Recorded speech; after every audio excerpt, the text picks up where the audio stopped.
Sunderhouse with Gold Medal Products. I'm the flavor technologist. And today what we're going to do is show you how to make kettle corn in a popping machine.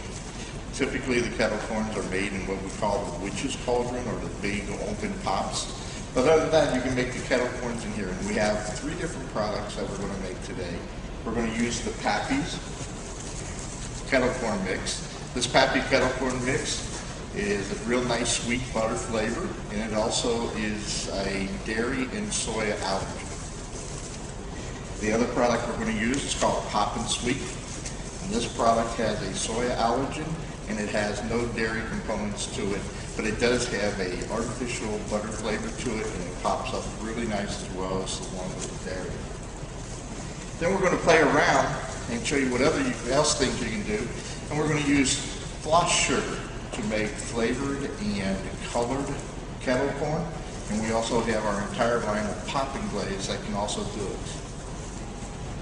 First thing you want to do when you start off making popcorn, you always want to open your doors. You never want to have the doors closed, because what will happen is the steam will build up and it'll cause your popcorn just to be not good, to put it scientifically.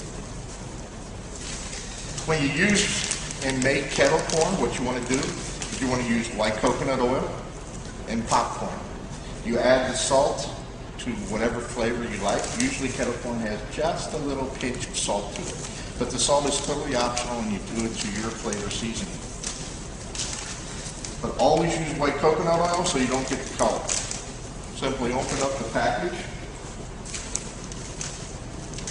take your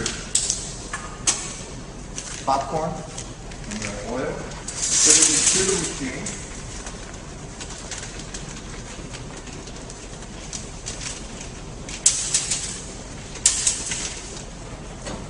Lower down your tray, turn on the heat kettle and the motor, and you can always turn on the light just to have something fancy to look at while you're waiting. Close your lid, and what we're going to do is we're going to let this warm up, and we're going to let it hear at least one kernel pop. It's called a test pop kernel, and then we're going to add into the kettle, directly into the kettle, the Pappy's kettle corn mix. And the Pappy kettle corn mix is what you do is you use the amount of the Pappy's, half amount of Pappy's to the size of the kettle. In this particular case, this is an 8-ounce kettle, so we're going to use 4 ounces of Pappy's mix.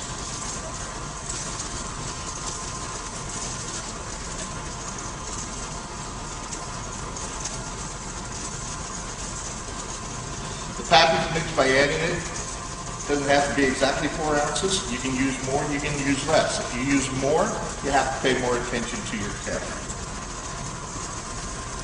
So we're going to let this sit here and heat up until we hear that first test pop.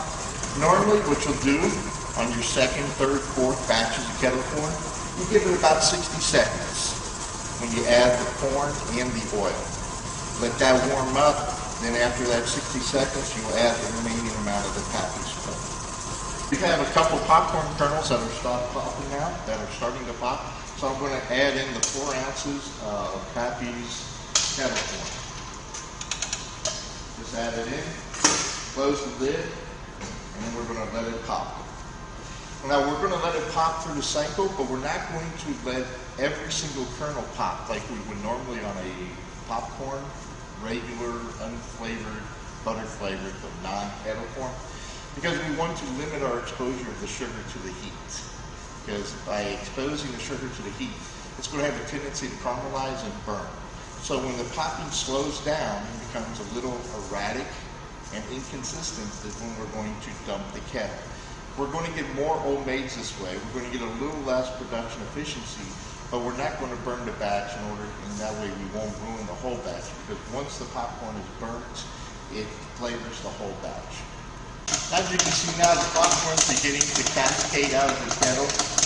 That popcorn now has the hot molten sugar on it, so do not reach in and get that on your skin because the hot sugar will burn you. So wait until you dump the kettle and make sure nothing's coming out of the kettle before you reach into the machine. You can hear the erratic popping of the popcorn now. So we're getting ready to dump this kettle.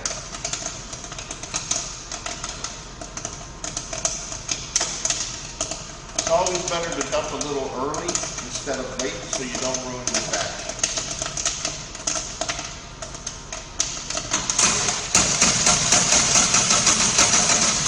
Go ahead and dump out the kettle.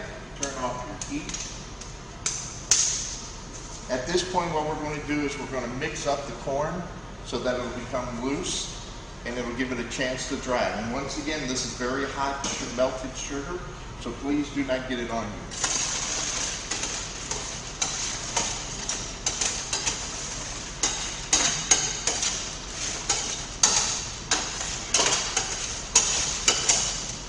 Just move it around, move the popcorn across the holes in the bottom of the pan so it'll catch all the old maids. The old maids are what are the unpopped kernels. They're called old maids.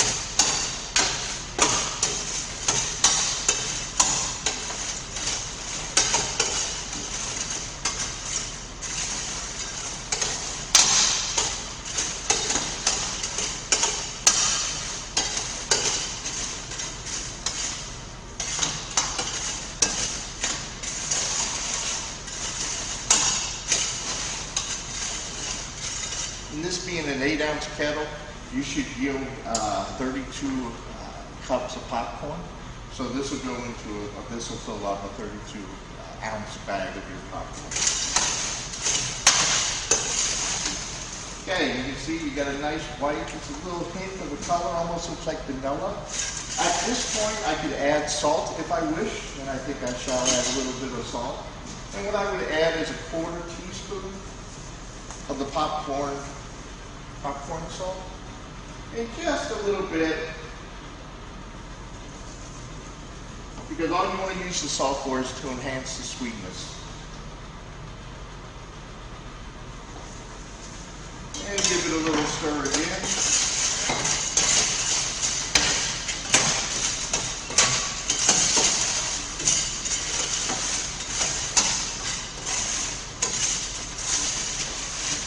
And there we have some delicious Pappy's kettle corn.